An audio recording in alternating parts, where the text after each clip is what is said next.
taking the time to join us today. Thank you for having me. So let's talk about this last go round here at Mooney. What's it like going into your senior year, knowing that like this is it, this is all you get? Uh, it's been a little, stressful because now going into playoffs, it's like if you start in one mistake and you're done. But this team is a really good team, and these girls have been a great group of girls all around, and we've just had a fun time all together. And I'm going to be upset to see it go, but the progress we've made and will continue to make will forever be a core memory. What were some things you wanted to do this season? What were some goals you set that you wanted to make sure that you accomplished before you graduated? The only real goal is probably to win district finals because the girls this year have the talent to do it, and we have the talent to do it. And it just would really be nice to see it going into it, especially because my sophomore year we only made district runner-ups. So we've talked to a lot of the leaders of this team. There's so much leadership.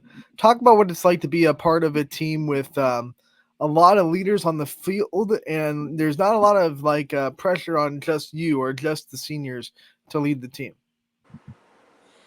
Yeah, so when there's a lot of leaders, which there are, it definitely makes things easier because girls feel more confident when they are in a leadership position, so they're not as scared or timid to like make mistakes or correct other people. And when there's more leaders, there's more people to look out to.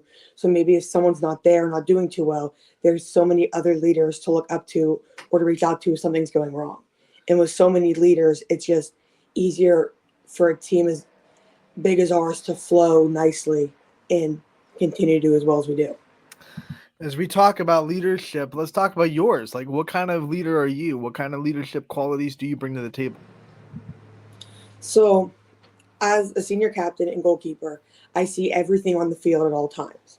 And it's definitely a big leadership position because I I see every position. Like as a defender, you only see in front of you. You can't see behind you or next to you. I see everything. So it's definitely a little stressful knowing the entire field is at your hands and knowing exactly what's going on. But the girls are very open to not criticism, but very open to suggestions to make it easier. And I feel that even though I am a leader and can be a little aggressive sometimes, I try to make it more enjoyable when I'm giving suggestions because I don't want them to feel that as I'm pushing them down, but bringing them up as they're equal to me. All right, I love talking to goalies because you have this special mindset. All the goalies do when you're in the net, it's just you back there, and then you're like the last line of defense. Talk about being in this position and what you love so much about it, and the mentality you take in as a goalie. Um, I love it back there. It's like my own little space almost. And the entire field's like at my hand. I almost think of it as like watching a TV show because I see everything. And at the very end, it's like comes right at me. And sometimes it doesn't because those girls are such a good team and so skilled. There are certain games where I don't have to do anything but just stand there. But it's I like it back there because I'm the last line of defense and I know and the mentality I just have to like know that I'm there and the girls are there. So if we all make a mistake, it's not just my fault.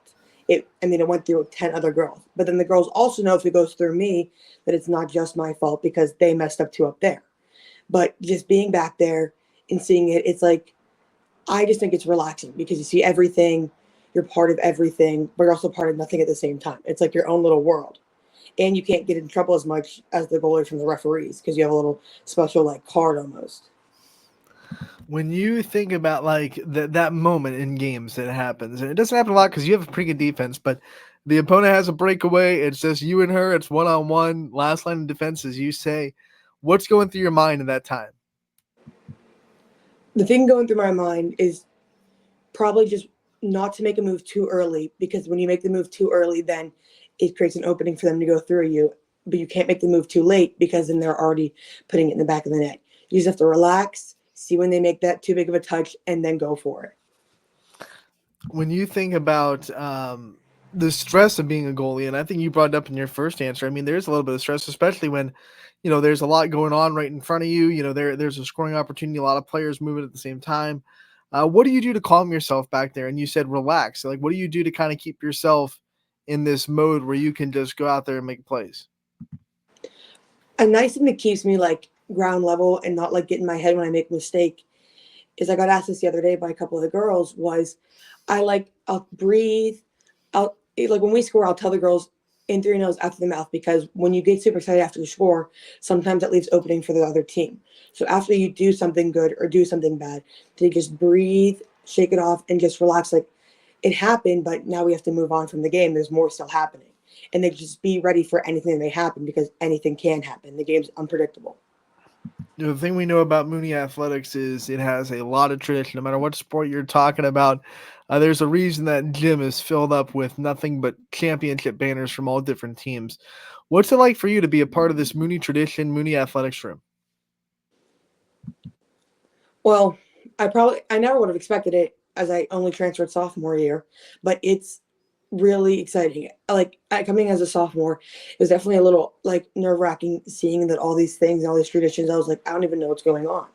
But like now knowing what it all is and being a part of it, it's super fun, and everyone like gets it. In win or lose, everyone still like has a smile the next day, and the tradition still goes, because even if we lose 6 games and win one, you won that game. So now let's keep going. And the tradition itself, the alma mater, the fight song, it's all super cool and fun to be a part of. It's like one big family.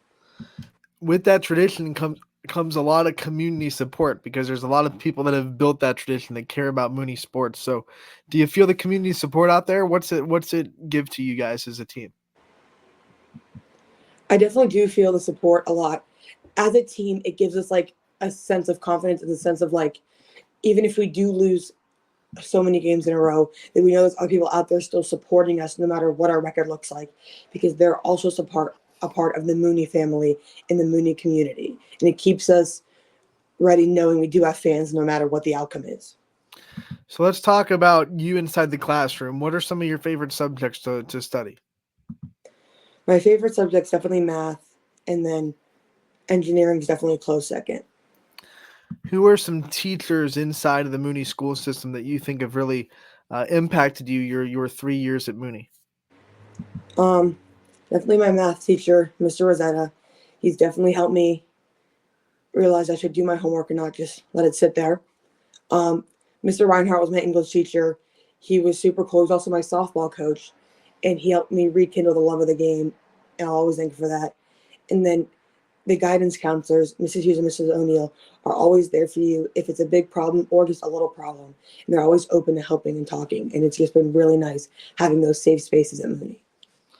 In this senior year, have you kind of gotten all your harder classes taken care of, or do you still have some tough ones on the horizon before you graduate? I've definitely gotten most of them away with, but I still have some AP classes like calc and physics and computer science. But they're definitely going better. I mean, nothing's been too difficult. And there's always friends and classmates that are always there to help you push through, even if things do go wrong. How do you personally balance the school life and the athletics life and keeping it all organized? Well, I have to realize that when I have free time, I shouldn't just like do stupid things like sleep on my phone. I actually have to get some stuff done and use what I know and take the time. Like, I shouldn't just cram in studying the day before, but the couple days before. And if I know I have a game a day before the test, not to study like not leave it to the last day because I have a game. I can't study. So it's just realizing when you have that open space to do what needs to be done, or it won't get done at all. Let's talk about your future after high school. You're going to graduate in the spring. I'm sure you have some plans that are on the horizon for you. What are those plans? What are some things that you hope to do after high school? So I definitely plan on going to college. I haven't decided where yet. I think I want to go for something either like mechanical engineering or just engineering as a whole. I'd like to get a good degree and go on and do something nice in the future, but I haven't decided specifically those steps and like the details for them. What are some things that are pushing you towards having a passion for wanting to be an engineer and going into an engineering path? Well, I've always liked to see how things work, taking them apart and putting them back together. And a big part of it is definitely my dad, who's a mechanic himself, and it, his brain for like the engineering and seeing things is one of the coolest things ever.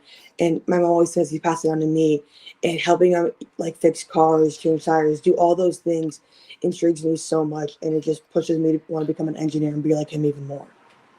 Well, let's get to know you a little bit off the field. What are some things that you do when you do have free time? I know you don't have a lot of it during the season, but what are some hobbies or other interests that you have outside of the sport that you occupy your time when you're not playing or working on schoolwork? So I do have a job. I work, and I actually really like the job. The coworkers there are super fun. I work with my little sister. It's really nice there. I love to paint or color. I'm not the best drawer, but I like to color. I like to build things with clay. There's a lot of art stuff. I like to hang out with my dog a lot, and I love going out and hanging out with my friends. What's your favorite kind of way to celebrate a big win after a game? What's your post game celebration? My post game celebration is probably getting together, and we like to listen to different songs and have a karaoke time. If it's on the bus ride home, or even if it's just staying at the field we were at and doing it, because it's a lot of fun seeing how excited people are and how out of their comfort zone they get when they win. And it's fun to see them sing and sometimes fail horribly. You open this whole music box. Let's ask some questions. What's your personal playlist look like? What are some of your favorite artists or genres or songs?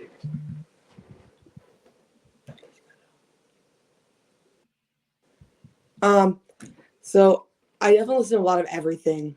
I like Adele. I like Bruno Mars. I mean, I'll listen to pretty much anything, whatever's on, whatever's popular. I like NF. I like it's just anything I'll listen to, as long as it makes me feel good. What if we took you to karaoke? What would be your go-to karaoke song? Um, Probably Wildflower by Billie Eilish. Don't worry, we're not going to put you on the spot here in this interview and make you karaoke for us. We're not about that. We don't have the money to have the copyright claims for the music anyway. When you think about things that you're going to be proud of yourself for accomplishing when you graduate, when you walk down the aisle, you take that diploma, you reflect on your high school career, whether it be on the field, in the classroom, or elsewhere. What are going to be some things that you're just really proud of yourself that you were able to do? Um, I'm really proud that I was ever able to make senior captain. I'm definitely proud that I was able to transition schools from freshman to sophomore year because that was definitely a big change. I'm going to be proud of being part of my TCSC family because no matter what was happening, my club soccer family was always there for me. The coaches, the kids, the parents, they're all one of the best families I could ever ask for. I'll definitely be excited for knowing that my family's been supporting me all the way, no matter what decision I make, no matter if it's the right decision. And I'll be thankful for my high school soccer coaches for always being there. And even if they do mess up, not getting too mad and just pushing us to be even better. All right, Liv, one of the things that we do at the end of these player profiles, we do them all the time, is we take the time to take the limelight off the player a little bit, let them shine on the people in their life. So I want you to be able to give out thank yous and shout outs to the people in your life that you think deserve it. So I'd definitely like to thank my club coach Mo and his son Ali Reza. They're always the best people I can ask for. They're always so fun to hang out with. I'd love to thank my family, especially my dad, who's always there to support me and push me. I'd love to thank my soccer coach, my high school soccer coaches, Berta, Agni, and Kat, for almost being like moms and sisters to me because they're always there and never make you feel like less than you are. And I'd like to thank really just anyone who supported me along the way, especially my dog because she's always there for me no matter how bad I'd be messing up. We love shout outs to the dogs. Mm-hmm. We love them. Great job. We want to thank you for your time. We want to thank you for coming on talking to us about your senior season and your career. And we wish you the best of luck the rest of this way. And we can't wait to talk to you again real soon. Thank you. You have a good day.